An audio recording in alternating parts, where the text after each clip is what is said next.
আসসালামু আলাইকুম তোমাদের সবাইকে। আশা করছি তোমরা অনেক অনেক বেশি ভালো আছো। আজকে আমরা অর্থনীতি প্রথম পত্রের প্রথম অধ্যায়ের লেকচার 2 নিয়ে হাজির হয়েছি। পুরো ক্লাস জুড়ে যদি তুমি একটু আমার সাথে থেকে পুরো ভিডিওটা দেখে বিষয়গুলো নোটস করতে পারো, আমি আশা করছি তোমার একেবারে এই অধ্যায়ে আর কোনো কিছু নিয়ে টেনশন করতে হবে না। সো আজকে আমরা যেই বিষয়টা আলোচনা করব সেটি হচ্ছে, প্রথমে একটু দেখো অর্থনৈতিক ব্যবস্থা। আমরা জানি হচ্ছে 4 ধরনের অর্থ ব্যবস্থা পুরো বিশ্বের মধ্যে বিদ্যমান। দেখো অর্থনৈতিক ব্যবস্থা, তাহলে 4 ধরনের অর্থ ব্যবস্থা পুরো বিশ্বের মধ্যে বিদ্যমান। এক নম্বর আমরা যেটা পাই সেটা হচ্ছে ধনতান্ত্রিক। এক নম্বর হচ্ছে কি ধনতান্ত্রিক, এখানে স্পেলিং একটু ভুল আছে, সেটা হচ্ছে এটা হচ্ছে ধনতান্ত্রিক অর্থ ব্যবস্থা।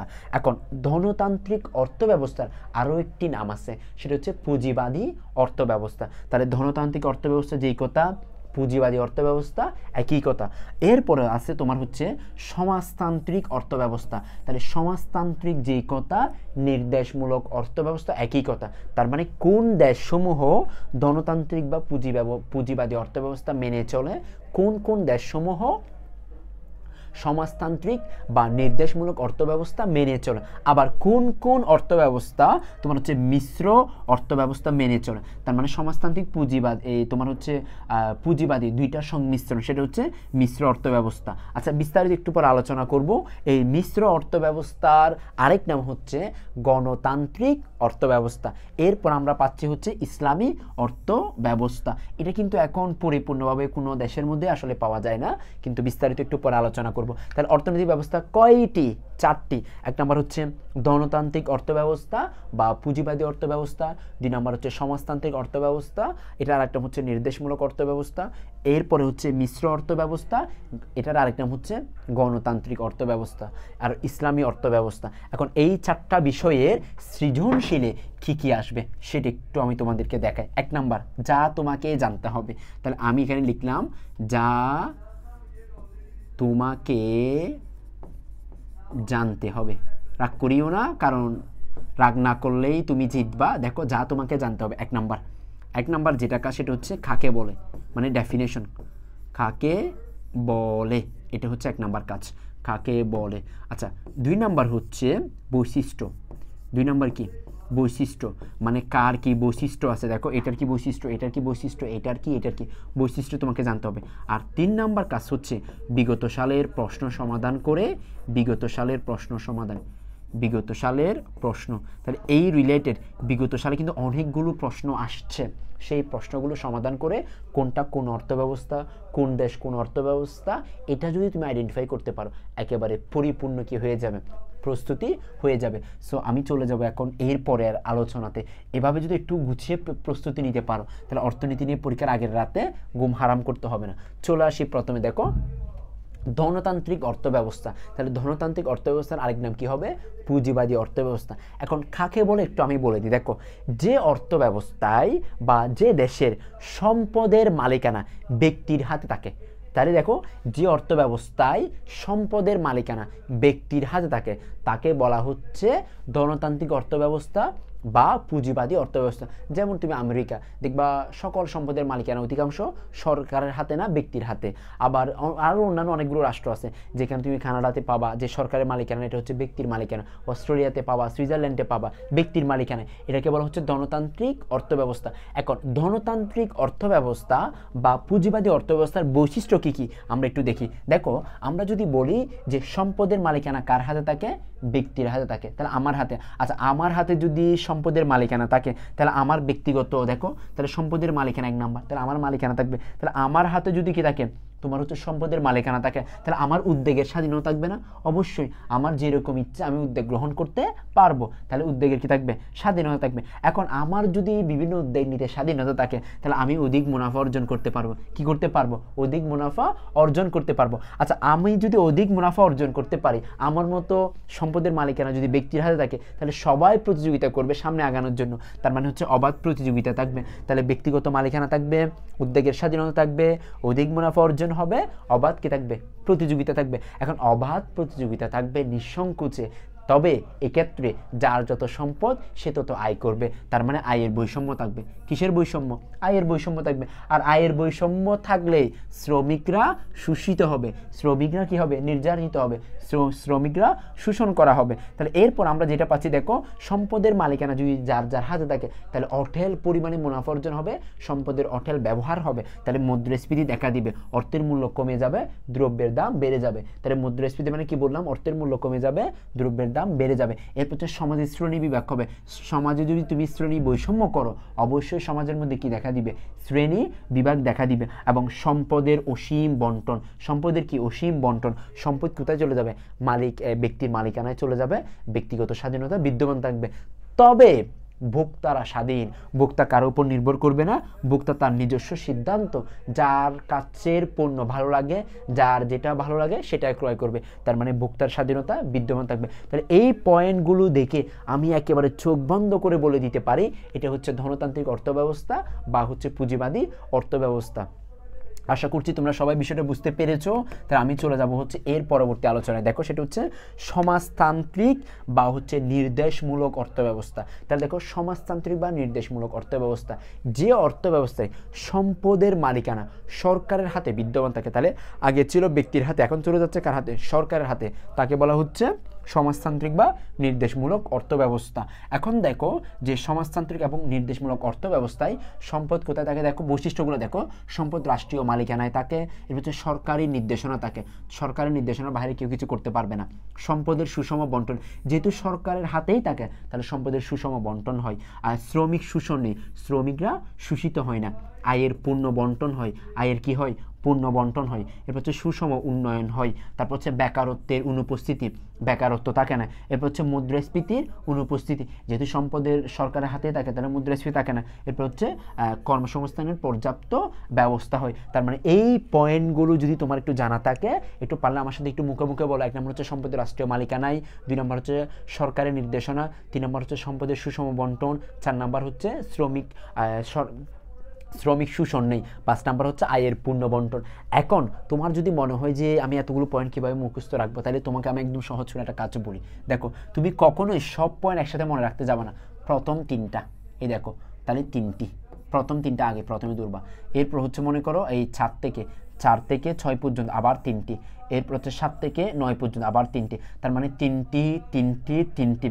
যখন আলাদা আলাদা করে একটু মনে রাখবা তাহলে দেখবো পুরোটা তোমার একসাথে মনে থাকবে, পরীক্ষায় তুমি অ্যান্সার করতে পারবা। ভেঙে খাওয়ার একটা ফর্মুলা আর কি, কীভাবে মনে রাখবা। আশা করছি এই বিষয়টা তোমরা সবাই বুঝছো। চলে যাব আমরা মিশ্র অর্থব্যবস্থা, যেটাকে বলা হচ্ছে গণতান্ত্রিক অর্থব্যবস্থা। তাহলে যে অর্থব্যবস্থায় সম্পদের মালিকানা সরকারও থাকবে, ব্যক্তিও থাকবে, তাকে বলা হচ্ছে মিশ্র অর্থব্যবস্থা। তাহলে যে অর্থব্যবস্থায় সম্পদের মালিকানা সরকার ও ব্যক্তি উভয়ের হাতে থাকে তাকে বলা হচ্ছে মিশ্র অর্থব্যবস্থা। এখন দেখো মিশ্র অর্থব্যবস্থায় কোন কোন বিষয়গুলো তোমাকে একটু জানতে হবে। দেখো 1 নম্বর হচ্ছে সরকারি বিনিয়োগ। তাহলে বিনিয়োগ কে করবে? সরকার করবে। এবং বেসরকারি বিনিয়োগ, তার মানে হচ্ছে বেসরকারি মানে ব্যক্তিও বিনিয়োগ করবে, তাহলে সরকারও বিনিয়োগ করবে, ব্যক্তিও বিনিয়োগ করবে। হচ্ছে স্বয়ংক্রিয় দাম ব্যবস্থা, বাজারের দাম নির্ধারণ হবে চাহিদা ও যোগানের ভিত্তিতে, চাহিদা কেমন যোগান কেমন এটার উপরে দাম নির্ধারিত হবে। এরপর হচ্ছে প্রতিযোগিতা থাকবে, তারপর হচ্ছে শ্রমিকদের স্বার্থ রক্ষা হবে, এরপর হচ্ছে মুদ্রাস্ফীতি থাকবে, তারপর হচ্ছে উদ্যোগে কি থাকবে? স্বাধীন মানে উদ্যোক্তার ভূমিকা থাকবে। আমরা আশা করছি যে মিশ্র অর্থব্যবস্থা সম্পর্কে তোমার বিষয়টা ক্লিয়ার। এরপরে চলে যাব আমরা হচ্ছে ইসলামী অর্থব্যবস্থায়।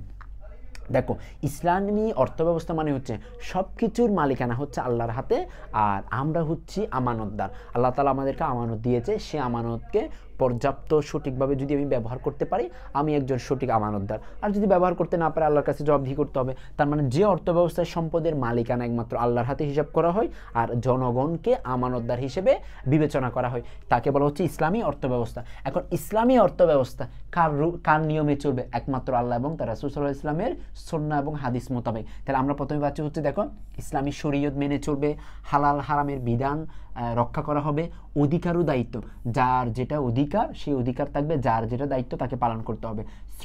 শ্রমের মর্যাদা, তুমি আমি একটা কথা বারবারই শুনেছি, মনে আছে যে শ্রমিকের ঘাম শুকানোর আগে তার পারিশ্রমিক দিতে হবে, এটাই হচ্ছে শ্রমের মর্যাদা। এরপর হচ্ছে সামাজিক নিরাপত্তা থাকবে, সুদমুক্ত অর্থব্যবস্থা, এরপর হচ্ছে অপচয় ও বিলাস মানে অপচয় হবে না, অতিরিক্ত বিলাস করবে না। এটা হচ্ছে যে মানব কল্যাণ, মানে যত কার্যক্রম থাকবে যাতে মানবের কল্যাণ হয়, মানুষের কল্যাণ হয়, সেই বিষয়টা দেখবে।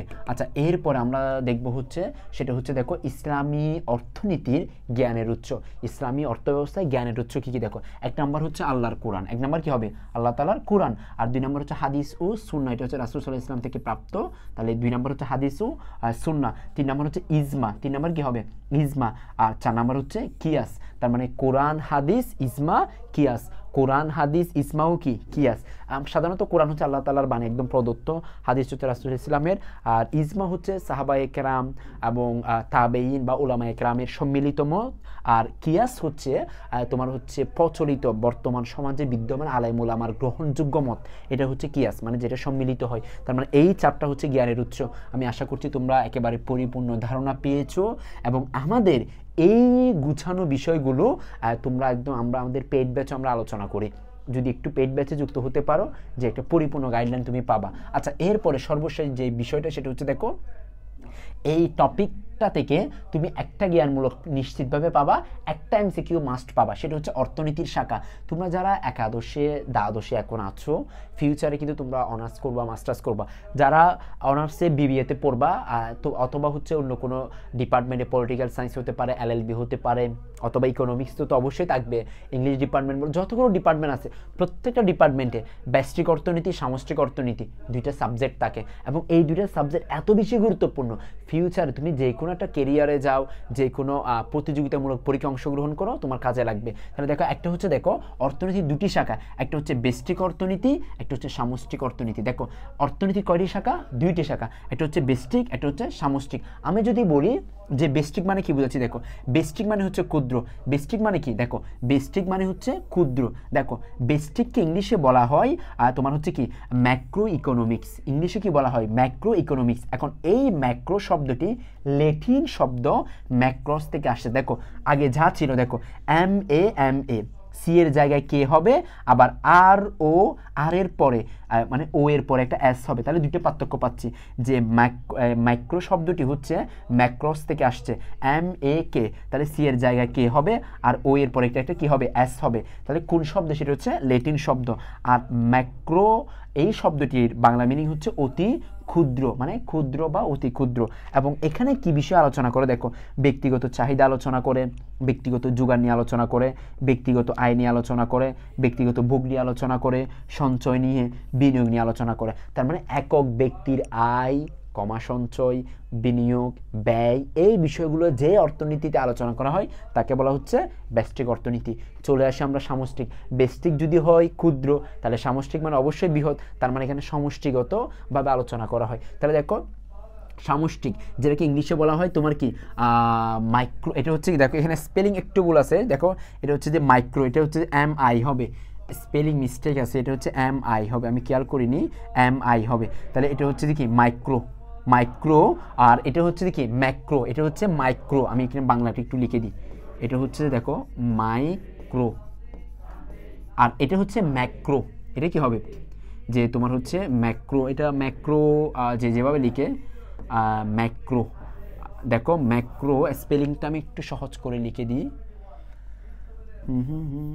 একটু সহজ করে লিখে দিলে তোমার জন্য সহজ হচ্ছে। দেখো ম্যাক্রো মানে হচ্ছে দেখো এম এ সি আর ও, এটা হচ্ছে ম্যাক্রো, তার মানে এম এ সি আর ও, দুইটা কিন্তু সেম না, এটা হচ্ছে আই দিয়ে এম আই, আর এটা হচ্ছে এম এ। তাহলে ম্যাক্রো ইকোনমিক্স, যেটাকে আমরা বলতে পারি ল্যাটিন শব্দ থেকে আসছে, সেটা হচ্ছে ম্যাক্রোস থেকে। দেখো শুধুমাত্র সি এর জায়গায় খেয়ে দিবা, আবার ও এর পরে কি দিবা একটা এস দিবা, সি এর জায়গায় কে, মানে অন্য কোথাও পরিবর্তন না, কারণ এগুলো হচ্ছে কোন শব্দ থেকে আসছে এমসিকিউতে আসে, সেই জন্য জানা। আর ম্যাক্রো এটার বাংলা মিনিং হচ্ছে কি বৃহৎ বা সামষ্টিক, যেখানে কি নিয়ে আলোচনা করে, দেখো যেখানে হচ্ছে তোমার সামষ্টিক চাহিদা নিয়ে আলোচনা করে, সামষ্টিক যোগান নিয়ে আলোচনা করে, আয় নিয়ে, ভোগ নিয়ে, সঞ্চয় নিয়ে, বিনিয়োগ নিয়ে, তার মানে সব হচ্ছে সামষ্টিকভাবে, সমষ্টিগতভাবে আলোচনা করে। আশা করছি তোমরা বিষয়টা বুঝতে পেরেছো।